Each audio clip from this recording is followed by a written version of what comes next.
Welcome to Hoofnotes, where we make goat science make sense. I'm your host, and right here at Goat House Farm in sunny Florida, well, we are deep in the midst of one of the biggest transitions on any farm, weaning our latest batch of goat kids. You can definitely hear it and feel the shift in the air. Those little bleats become this constant chorus, almost like a full-blown goat opera, as the kids let you know exactly how they feel about their milk supply starting to, well, dwindle. It's a period filled with energy, a bit of chaos, sure, but also a whole lot of curious observation as we watch them grow. It truly is. It's such a pivotal and, let's be honest, often stressful moment in a young goat's life. And that's precisely why we're dedicating this deep dive to understanding it better. We've taken a stack of the latest research papers on goat kid weaning strategies and basically distilled them into practical, actionable insights designed specifically for you, our fellow goat owners. Our mission today is really to cut through the noise, give you a shortcut to being well-informed. We're exploring some fascinating studies that look at how different weaning methods impact everything from their weight gain, the crucial development of their digestive systems, to their overall happiness and well-being, really. That's right. And today we're really digging into the findings of two significant recent studies. One is a 2019 study out of New Zealand, led by Zobel and colleagues, which looked at slightly older kids. The other is a more recent 2023 study from the UK, led by Vickery and her team. And this one brought research onto actual commercial farms focused on younger kids. So different angles, both offer crucial insights into this critical phase of a goat's life. But yeah, from slightly different angles, giving us a really comprehensive picture, I think. Exactly. Different ages, different settings. It gives us a lot to work with. Okay, so let's unpack this fundamental process. Weaning. It isn't just about stopping milk or, getting them off a bottle. It's a monumental developmental leap for all young mammals. And you've undoubtedly witnessed this if you've had any baby animals go through it. It's a big shift. When we talk about weaning, we're talking about a core biological change that, in a natural setting, is almost always a gradual affair. Think about how a dam, a mother goat, naturally weans her kids. Out in the pasture, say. It's rarely a sudden cutoff. She doesn't just wake up one morning and decide, nope, no more milk, that's it. Precisely. In that natural dam-reared setting, the mother goat gradually reduces her energetic investment in her young. It's biological. This means she'll offer less frequent suckling events, maybe shorter ones too, over a period of weeks, sometimes even months. And this natural, subtle reduction in milk availability is perfectly synchronized with the kids' increasing consumption of solid feed. They learn to compensate for that diminishing milk-based energy. They start exploring, nibbling on hay, forage, maybe some grain if it's available. And social learning plays a profoundly significant role here, too. Kids observe their mom, they mimic her feeding behavior. That's absolutely crucial for them to develop their own efficient, independent, solid feeding habits. It's a beautifully orchestrated, natural progression, really, designed to prepare their bodies and their minds for an adult diet. But as you know, especially on commercial dairy farms like ours, where we're managing many animals, things are often handled quite differently. For practicality, for economic reasons, kids are commonly separated from their dam immediately after birth, sometimes within hours, and then reared artificially until they're weaned from milk. Now, this method gives farmers greater control over feeding schedules, health monitoring, sure, and crucially, it conserves the dam's milk for human consumption, which, let's face it, is the primary goal of a dairy operation. However, this artificial rearing means these kids completely lack those natural social cues. Their dam isn't there to subtly push them towards solids or gradually decrease milk access. So we as farmers have to step in and manage that transition for them. We have to play the role of the dam in a way. And that brings us right to the core biological and physiological challenge of weaning. Ruminants, like our goats, but also calves, lambs, they're born with a non-functioning rumen. Essentially, their primary stomach compartment, the rumen, it's immature at birth. Their digestive system functions more like a monogastric animal initially, like a human baby. Milk bypasses that undeveloped rumen, goes straight to the abomasum for digestion. So solid feed is absolutely essential then to trigger rumen growth and maturation. Without adequate intake of solid feed like grain, hay, or that specialized creep feed, their rumen simply won't develop properly. It means it won't be able to efficiently digest and absorb nutrients from fibrous plant material, which is what they'll primarily eat as adults. It has to develop. Right. So if kids don't consume enough solid feed before weaning, they might be totally unprepared for their post-weaning diet. It's like, I don't know, sending a human toddler straight from just milk to a full meal of steak and potatoes. Maybe not the best analogy, but you get the idea. That sudden, drastic change in diet can be a real shock to their system. It can lead to what the studies call a period of reduced or stagnated growth. We've certainly seen that on farms. Kids just kind of hit a wall, right? They look a bit gaunt, not gaining weight as they should. It's a setback, and it can take time for them to recover from that. That's exactly right. And it's not just about weight gain or physical growth either. This unpreparedness can also manifest as a greater behavioral response, which we often interpret as signs of stress or discomfort. You might observe a significant increase in vocalizations, that constant bleeding you mentioned earlier, which, yeah, can be quite heartbreaking to hear, and heightened activity, like pacing restlessly around their pens, looking for something. In some cases, if the stress is prolonged or severe, it can even lead to the development of abnormal behaviors, oral stereotypies. These are those repetitive, non-functional behaviors like excessive licking of pen fixtures, or sucking on ears of other goats, or even non-nutritive suckling on inanimate objects, things like buckets or gates. Essentially, it's a sign their natural suckling drive isn't being met, and they're channeling that stress into these repetitive actions. It can indicate poor welfare, definitely. So, our overarching mission today is to dive into the science to find ways to make this transition as smooth and healthy as possible for your goat kids, mitigating those negative impacts on both their physical development and, importantly, their mental well-being. All right, so knowing the challenges, let's talk strategies. Let's get into the solutions. These studies we're looking at took a scientific lens to a few common ways farmers approach weaning, evaluating how effective they really are. First up, we have what's often called abrupt weaning. AB for short. Sometimes you see a W in the studies. This is the classic, maybe the simplest method, the cold turkey method. Indeed.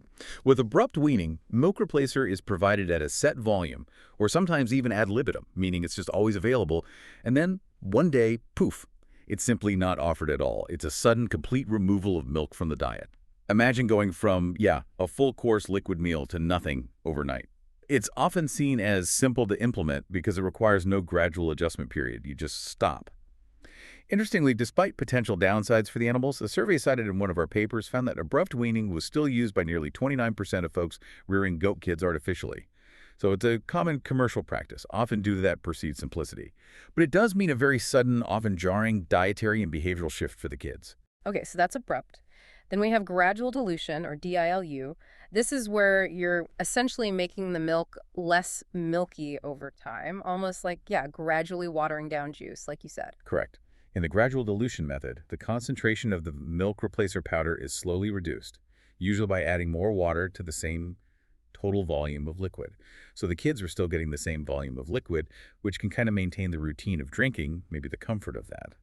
But the nutritional density, the energy, the protein they receive from that milk is slowly decreased. This aims to reduce their energy intake from milk and theoretically encourage them to consume more solid feed to compensate. It's like sending a nutritional signal. Milk is becoming less valuable. Go find something else. Makes sense. And finally, there's gradual volume reduction, often abbreviated as VOL or sometimes GW for gradual weaning. This is where you're slowly serving less actual milk. Yes, with gradual volume reduction, it's a stepwise decrease in the total volume of milk offered to the kids. They might still be getting milk at full, consistent concentration, the same powder-to-water ratio. But the amount they receive gets smaller and smaller over a set period, maybe fewer feedings or less volume per feeding. This method directly reduces the physical quantity of milk consumed. Now, how these methods were implemented in the studies we're looking at actually varied a bit. And those differences are really key to understanding the outcomes. For instance, in the Zobel et al. Bellatil 2019 study, they focused on 3-month-old Son and Cross goats, which, are typically weaned later on New Zealand dairy farms compared to some other places, maybe older than you might wean. Their gradual methods involved stepping down the milk allowance every 2 days over a pretty short 6-day period. And then all treatments, including the abrupt group, were completely weaned on day 6. Done. Wow. Okay. So even for the gradual groups in that particular study, it was a pretty quick ramp down, only 6 days from start to finish. Yeah. Exactly. Pretty rapid. Now, contrast that with the Vickery et al. 2023 study. They investigated younger kids with complete milk removal occurring at day 56, so around 8 weeks old, much younger. Their gradual weaning strategies, specifically what they called GW2, which they focused on in detail, involved making milk unavailable for 3.5 hours per day initially, just blocking access. Then, from day 45 onwards, that milk removal period extended to a 7-hour block per day.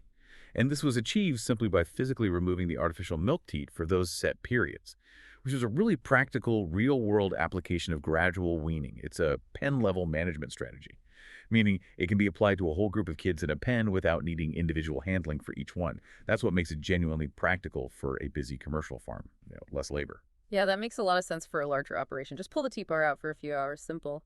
And this difference in the kid's age at weaning 12 weeks versus 8 weeks, that's actually a really key point we'll come back to, you said. Absolutely. It can profoundly change the outcomes we see, both in terms of physical performance and those behavioral responses. It really highlights the importance of considering the context, the developmental stage of your own kids when you're choosing a weaning strategy. Right. What works best for a, let's say, goat toddler might be different for a goat preteen, so to speak. Exactly. Context is everything. Okay, so let's start with that Zobel et al. Study, the one that examined weaning strategies for those slightly older kids, the 12-week-old Son and crosses. Like you said, these kids were already at an age common for weaning on many New Zealand dairy farms. So the findings are particularly relevant for established practices there, maybe for anyone weaning at a similar age, around 3 months.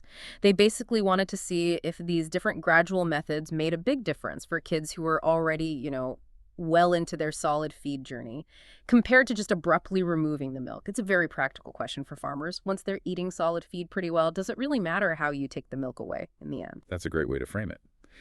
And the findings were quite insightful, especially when looking at average daily gain ADG, which, as you know, is a key performance measure for farmers. Tells you how much weight your animals are putting on each day, directly impacts your bottom line. Okay, so during the first 3 days of that gradual reduction period, the goats on the diluted milk, the DILU treatment, they actually had lower average daily gains than those on the abrupt AB and the volume-reduced VOL treatments. This is important to note because it might raise initial concerns for producers who are closely monitoring weight.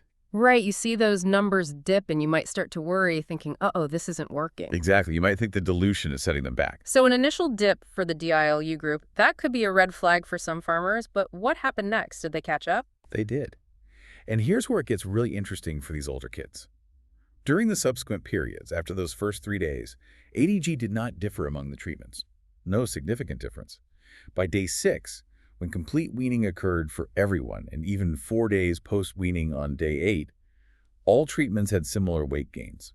So this suggests that, based on performance measures like ADG, none of the treatments appear to be vastly superior to the others in the long run for these older 12-week-old kids.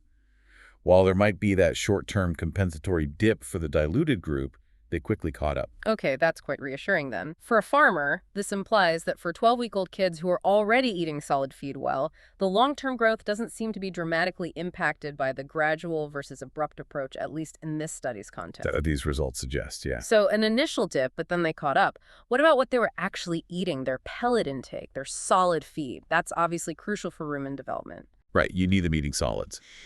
On that front, the DILU goats, those on the diluted milk, they showed a notable advantage earlier on.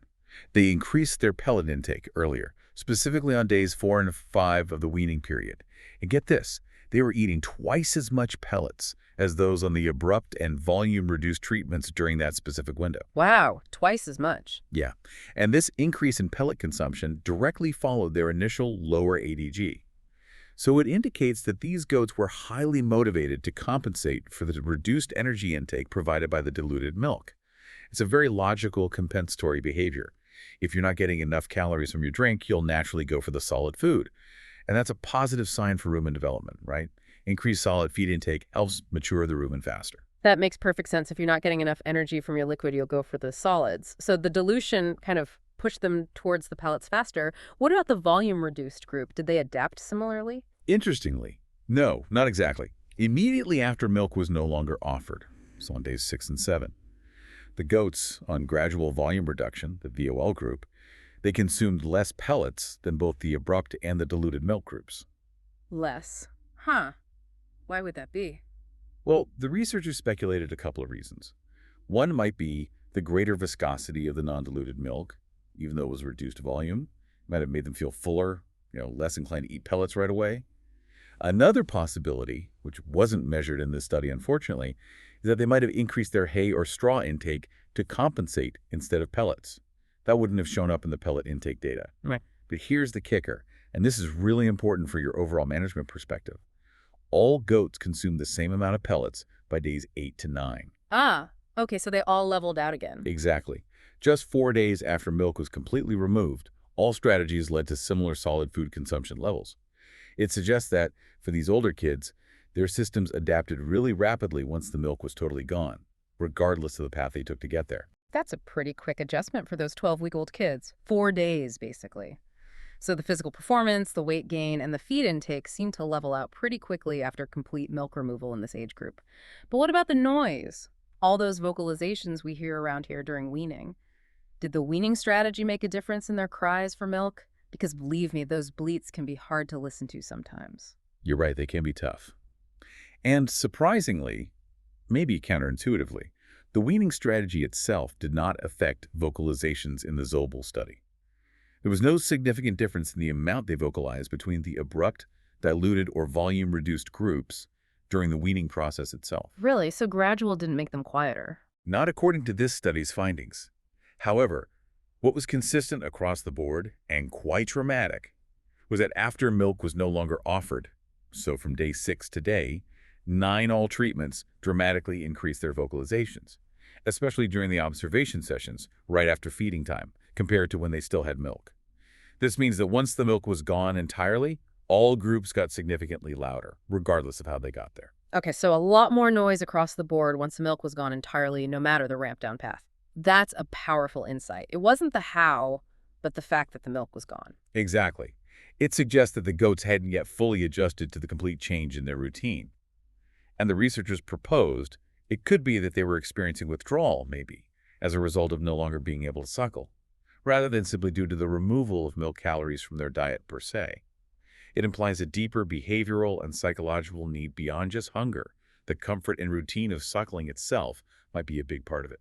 That's fascinating. So it really highlights that it's not just about the food, the nutrition, but the actual act of suckling, the comfort it provides. It seems likely, yeah. It really hammers home that weaning isn't just about nutrition.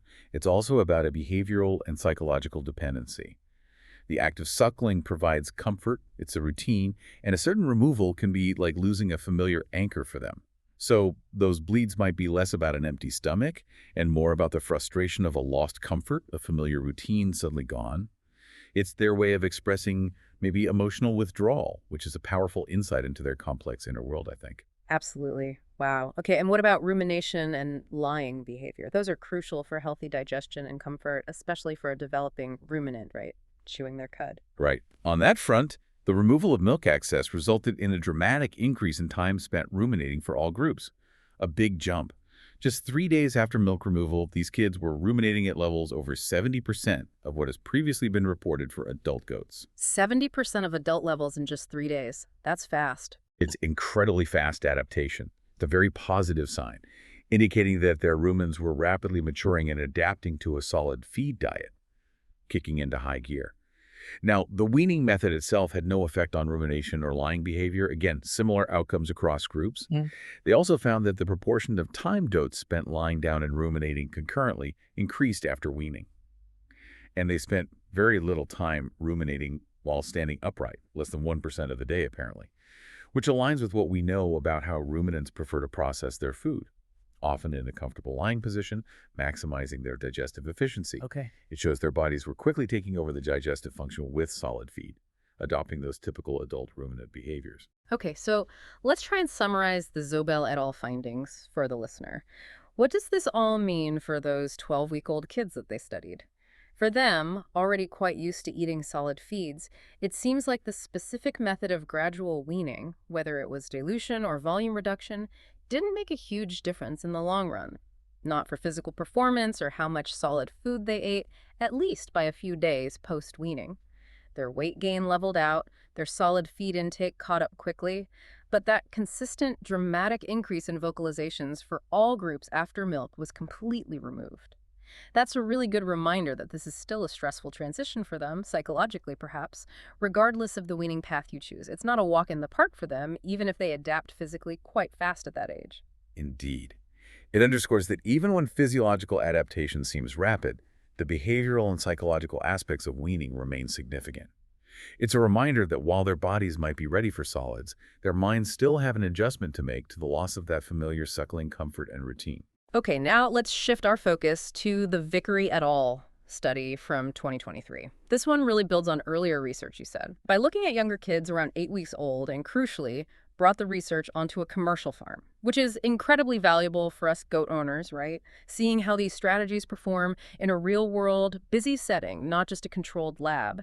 This study really pushes the boundaries by looking not just at physical outcomes, but also practical feasibility. Can farmers actually do this easily? And the cost side of things, too, asking if gradual weaning is actually something a farmer can implement easily and affordably. That's huge. Absolutely. This is where we get into the nitty-gritty for practical application on a working farm.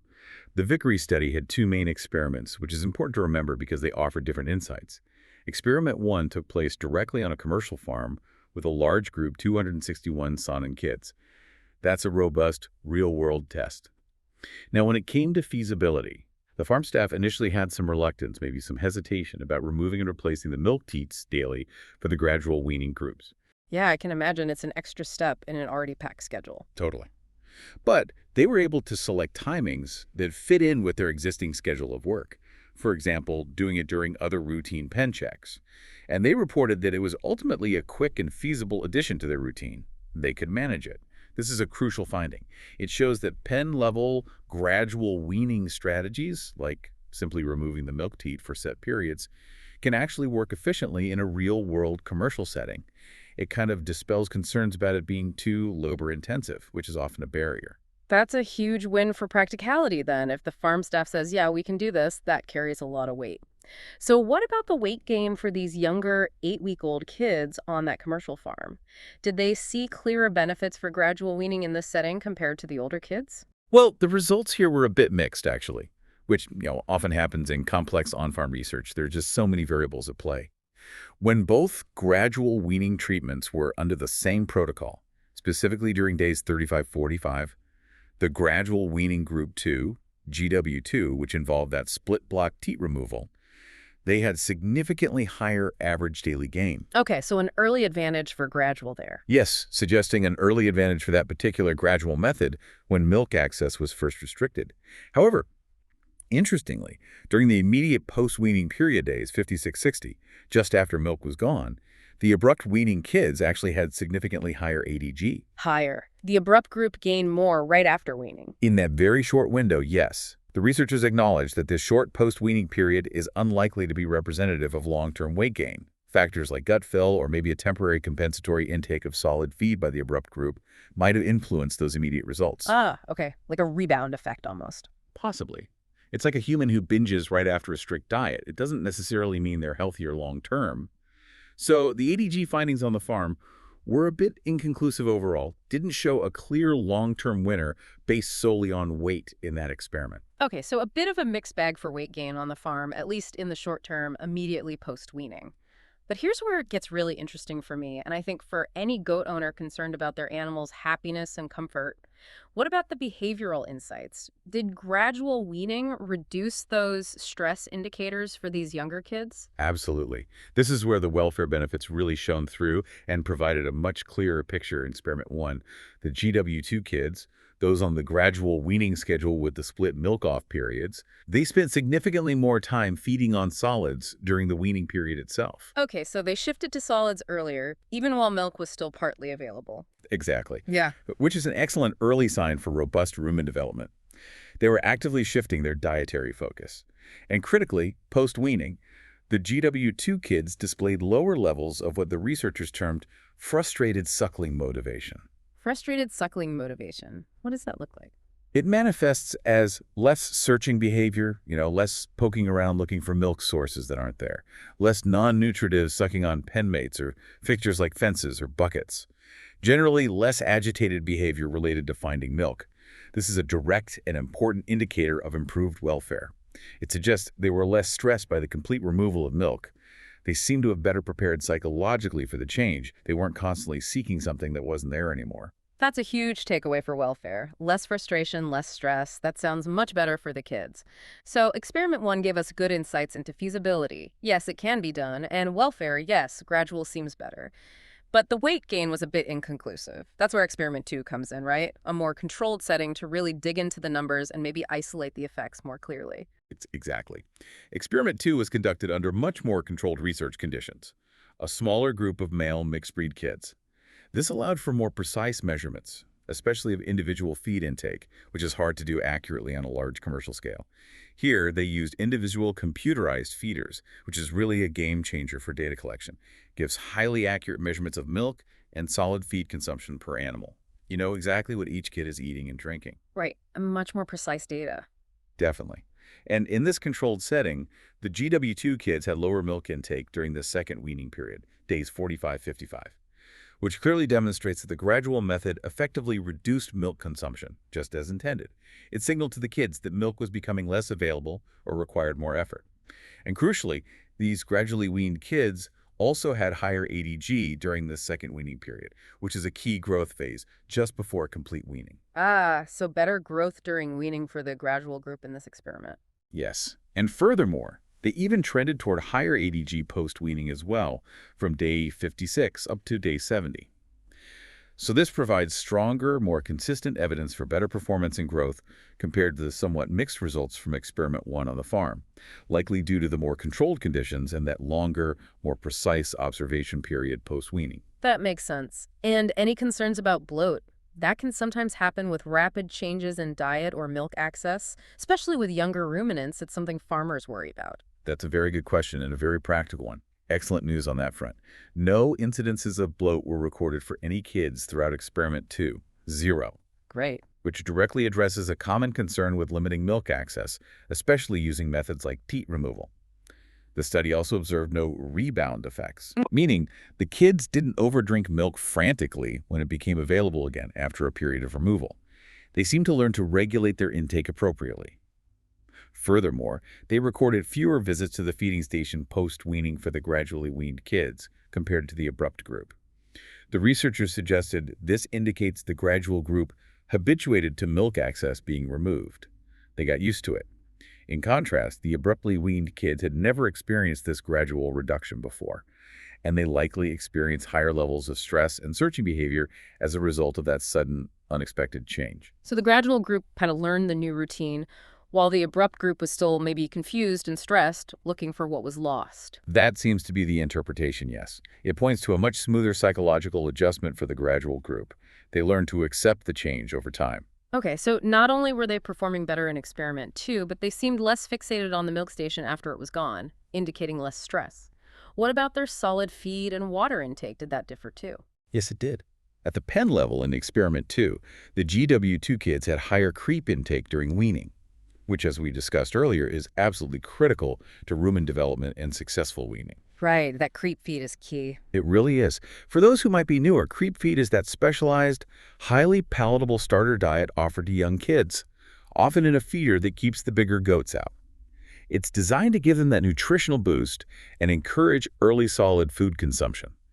And the science shows higher creep feed intake leads to improved rumen morphology. Morphology, meaning the structure. Exactly. The physical structure and development of the rumen's inner lining, specifically the papillae. Those are like tiny finger-like projections inside the rumen. They're absolutely crucial because they increase the surface area for absorbing the volatile fatty acids, the energy produced from solid feed digestion. A well-developed rumen with lots of healthy papillae means more efficient digestion and better growth throughout their lives. You need that surface area. Got it. More papillae, better absorption. Precisely. The GW2 kids also showed higher water intake post-weaning, which is also essential for good digestion and hydration, especially as solid feed increases. Interestingly, the abrupt weaning group had actually consumed higher creep and straw before weaning started, during the pre-weaning period, when everyone was treated the same. But then, during the weaning phase itself, this reversed for creep feed, with the gradual group consuming more. This indicates that the gradual reduction in milk specifically encouraged the GW2 group to shift their focus to that important creep feed earlier, which is exactly what you want for efficient rumen development. The weaning method triggered the switch. Fascinating. So the gradual process itself prompted them to eat more of the right stuff. Okay, now for the big question for many farmers, the bottom line. Rearing costs. That's always a huge factor when considering any new management strategy. This is where the rubber meets the road, right? Absolutely. And this is potentially excellent news for your wallet.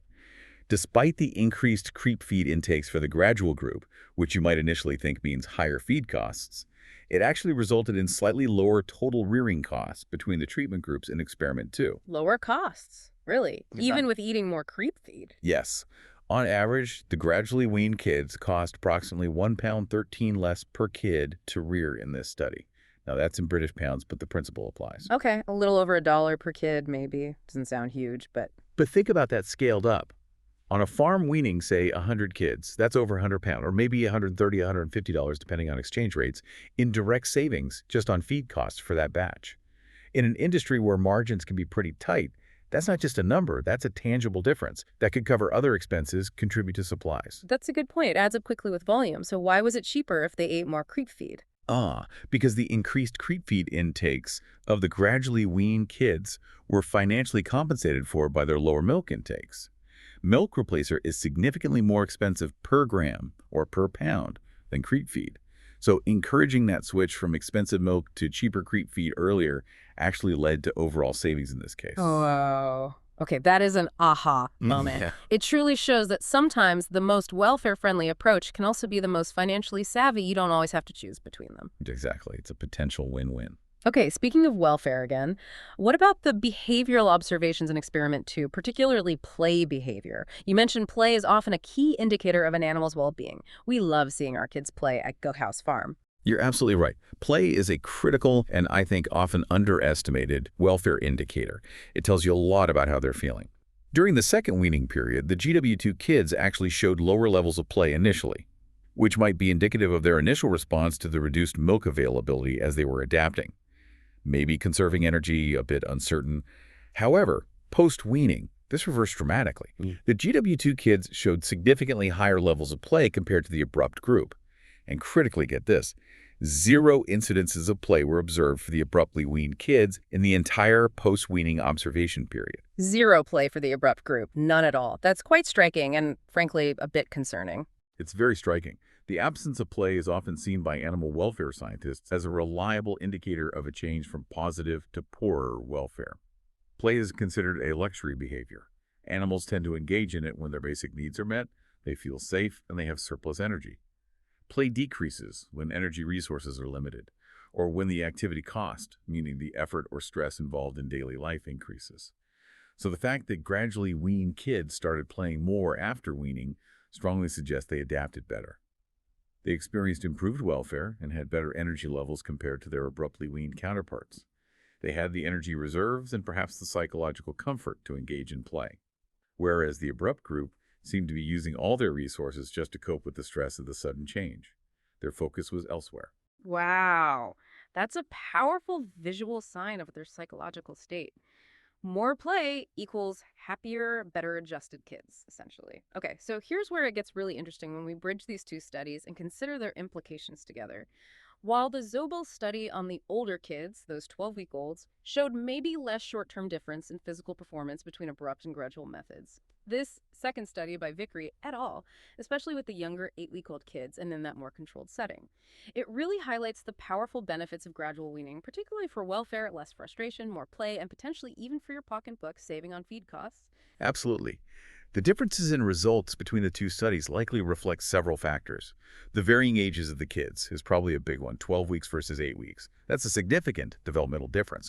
And also the conditions of the experiments, a busy commercial farm versus more precise, controlled research conditions. Different levels of variability. It shows us that science isn't always black and white, right? It's full of nuances. And that tailoring your approach to the specific age and developmental stage of your kids and your farm's context is crucial. Right. What works best for an older, already well-established kid might have a much more pronounced positive effect on a younger one who is still rapidly developing its digestive system and its coping mechanisms. It's like the difference between, I don't know, weaning a seasoned teenager off a comfort food versus weaning a sensitive toddler off their pacifier. The approach might need to be different for optimal results and less stress. That's a really good analogy. It makes perfect sense. So after all that in-depth analysis, all the details from Zobel and Vickery, what does this all mean for you, the listener, and your goat farm, particularly if you're looking, like we are at Goat House Farm, to make this crucial transition as smooth as possible for your kids? Let's try and synthesize these findings into some actionable advice, some real takeaways. Okay, let's do it. First and foremost, the big one. Age matters for your strategy choice. If you're weaning younger kids, say around that 8-week mark like in the Vickery study, gradual weaning seems to offer clearer, more consistent benefits. Benefits for both growth, as seen in Experiment 2, and definitely for welfare, as seen in both Vickery experiments. Now, for older kids, like those 12-week-olds in the Zubel study, the impact on physical performance, like weight gain, might be less pronounced over a short post-weaning period, meaning they'll probably catch up on weight gain fairly quickly regardless of method. But, and this is important, the behavioral welfare considerations likely still hold true. The reduction in stress indicators like frustrated suckling and potentially better psychological preparation are valuable at any age and contribute to a more resilient animal overall. Okay, so even if the scale doesn't show a huge difference right away for older kids, their overall well-being and stress levels might still significantly benefit from a gradual approach. That's a really good reminder not to just focus on the weight. Absolutely. Welfare counts, always. And this leads us nicely to the second crucial takeaway. Solid feed is your friend, and it's essential to prioritize it early. No matter which weaning method you ultimately choose, abrupt or gradual, ensuring your kids are consistently eating a significant amount of solid feed, especially that good quality creep feed, before milk is completely removed. That is absolutely critical. It's critical for rumen development and their overall health through this transition. The research is crystal clear on this. Higher creep feed intake leads to improved rumen morphology. Right, those papillae we talked about, the finger-like things. Exactly, those tiny finger-like projections inside the rumen. They are the engine of absorption. They're responsible for absorbing the nutrients, the volatile fatty acids, produced from solid feed digestion. A well-developed rumen with healthy papillae means more efficient digestion, better nutrient uptake, and ultimately better growth throughout their lives. You want that rumen fully functional and ready to take over as their primary digestive engine when the milk stops. We certainly push those creep feeders around here at Goat House Farm. It's just so important for those little rumens to get going. Okay, what about welfare more broadly, beyond just specific behaviors like play or frustration? Well, the third takeaway is really to consider gradual weaning for comprehensive welfare. The reduced frustrated suckling motivation we saw, and that big increase in play post-weaning in the gradually weaned kids. Those are really strong indicators. They suggest that this method supports better psychological preparation and overall better welfare during a challenging time. Your kids will likely experience less stress, less anxiety during this significant life transition, and that can lead to fewer stress-related health issues down the line potentially, things like scours or depressed appetite. They'll likely be more resilient and adaptable to a solid feed diet, moving into their next phase of life with greater ease. It's really an investment in their comfort and their long-term health, which pays dividends in their overall productivity later on. An investment in comfort. I like that framing. And for the farm's budget, which is always on our minds at Goat House Farm, especially with feed costs being what they are these days. Right. The fourth takeaway is more good news for your wallet. Gradual weaning can be cost neutral, or even better. Implementing gradual weaning, even by a simple practical method like removing the teats for set periods as they did in the Vickery study, doesn't necessarily increase your costs. In fact, Vickery's experiment 2 found it could slightly reduce them. Because the milk replacer is the expensive part. Exactly, because the higher cost of the milk replacer is offset by the increased consumption of a relatively cheaper creep feed.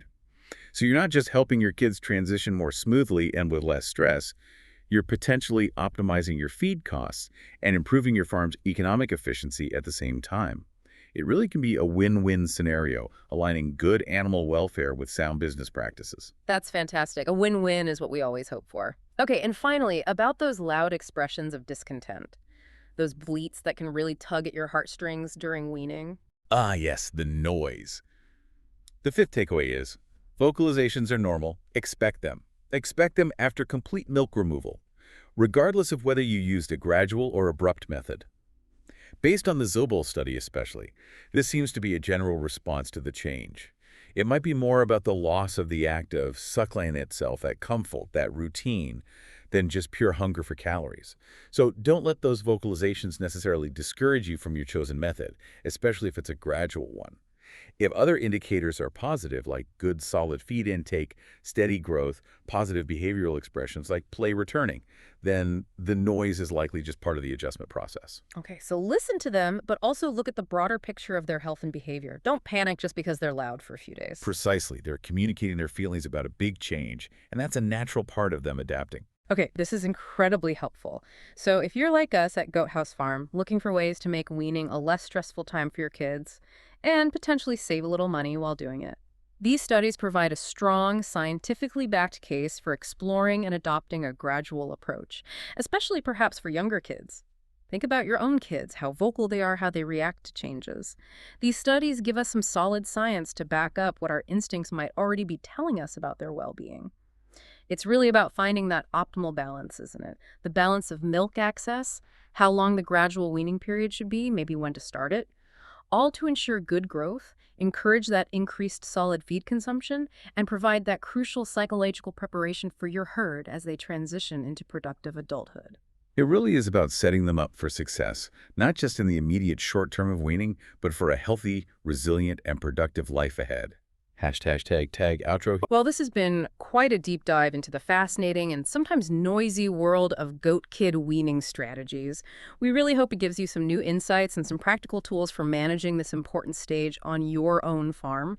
Remember, it's not just about getting them off milk, it's about setting them up for a healthy, happy, and productive life, with their rumens ready to go and their spirits high. We want playful kids, right? Absolutely. And this research really makes you pause and think, doesn't it? If something as seemingly simple as gradually reducing milk access or changing how we remove it can so significantly improve a young goat's well-being, optimize their growth, and potentially even reduce costs, it raises a broader question. What other natural or perhaps more subtle behavioral approaches can we learn from and integrate into our modern farming practices? Ways to truly elevate animal welfare and enhance performance in ways we might not have even considered before. It invites us to constantly keep observing, keep learning, and keep seeking better, more compassionate ways to work with our animals. That's a wonderful thought to end on. Always learning, always improving for our goats. That's all for this deep dive on Hoofnotes, where we make goat science make sense. Until next time, keep those hooves happy.